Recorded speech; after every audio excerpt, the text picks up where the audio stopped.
Welcome to another episode of This Goose is Cooked, where we review books intended for our future generations. Today's book, Kite Day, A Bear and Mole Story, by Will Hillenbrand, published by Holiday House, New York. They planned for everything, except they didn't. Kite Day is a succinct story with bright, well-drawn pictures about a bear and his friend, the mole, as they build and fly a kite, and the story ends on a frustrating surprise.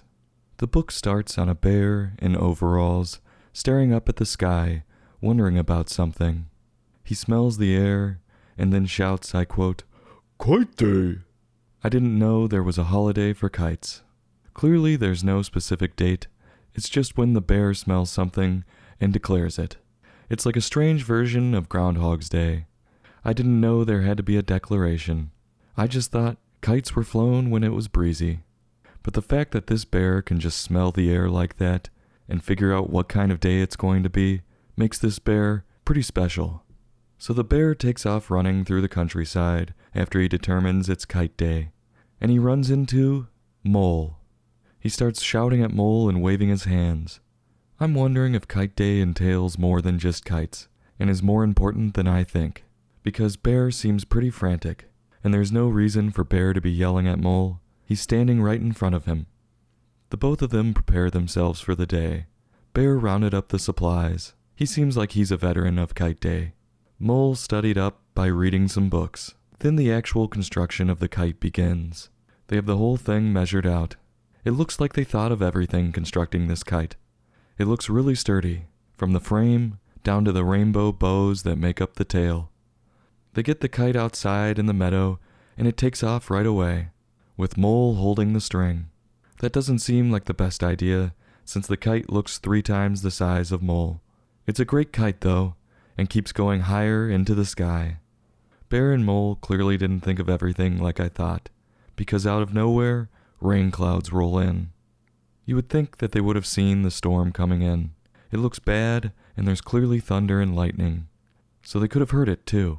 Flying a kite in a thunderstorm doesn't seem like the smartest thing to do, unless they are trying to pull a Ben Franklin.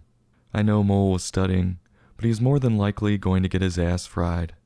Could this be Bear's outlandish attempt to off his friend? Well, it gets so windy the kite string snaps. So again, Bear and Mole didn't think of quite everything. All of that planning, and they didn't get the right string. But it may have been the best thing for Mole, because he was about to achieve flight or experience 1 billion volts of electricity. The kite takes off, and Bear and Mole give chase. Mole shouts, I quote, "Save the kite!" And the kite eventually starts to dive downwards towards some trees, which is an awful scenario. A tree is a kite flyer's worst nightmare. If a kite gets caught up in the top of a tree, you can kiss your kite goodbye. They finally come across their kite, and it's in a tree, but it's on a branch where they can get to it. Bear and Mole clearly love this kite, if they were willing to sprint across a meadow in a thunderstorm for it.